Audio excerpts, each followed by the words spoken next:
to turn to reopening because we have abated the worst by what we've done, and now we can intelligently turn towards reopening. And that's May 15th, that's this Friday. And local regions all across the state should start to prepare for it, and people as well. And that's what we want to start to talk about today. We're going to open when we're ready to open.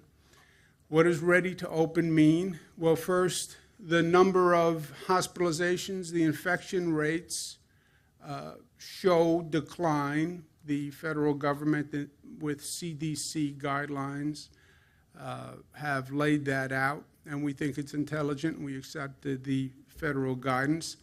And we have testing, tracing in place in every local region. Testing and tracing, words we never really heard before this situation, but now people hear them every day. Testing, have the capacity to do enough tests, diagnostic tests, are you positive or you're negative, antibody tests, did you have the virus, and have you resolved the virus.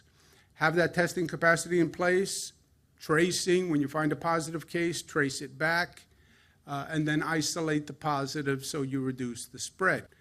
That each region has to look at. First are the infection rate, the number of hospitalizations, the 14-day decline in hospitalizations, or under 15 new hospitalizations. That means you're controlling the hospitalizations. New hospitalizations under 2 per 100,000, so you know that the virus, again, is under control. Then number 4, let's learn from the past. We had a true public health emergency that we were in danger of overwhelming our hospital capacity.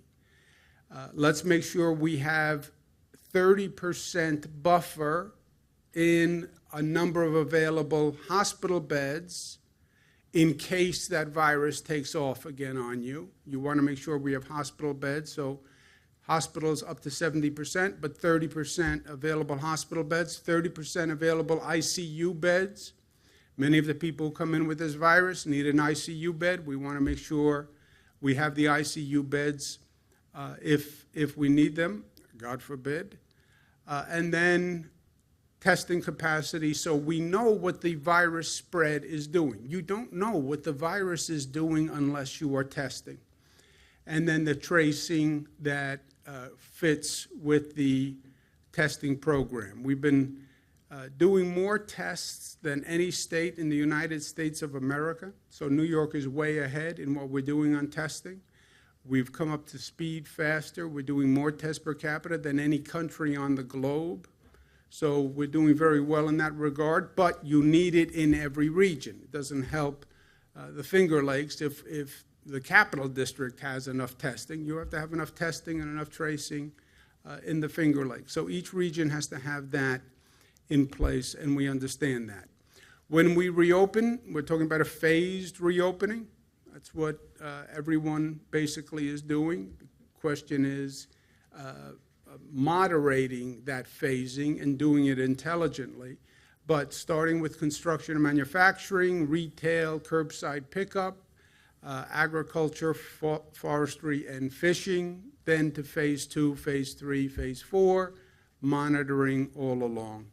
We start with businesses that are more essential and pose a lower risk, right? Because once you say we're going to reopen, they say, well, what first? Well, really, everybody says me first. After me first, what businesses first?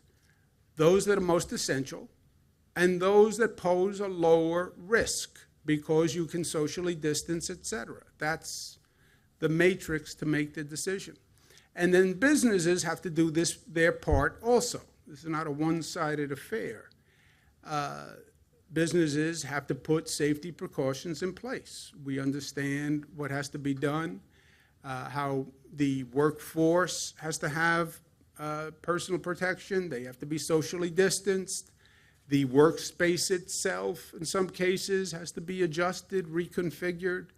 How do you have people work, but they're 6 feet apart? They don't come to a cafeteria. There's no gathering, right? That's what we're trying to avoid. And then what processes do we have in place to test those employees, or if it an employee is symptomatic, you can get them testing right away. You can then do tracing within the workforce. You look at what's going on around the country, just listen to the news.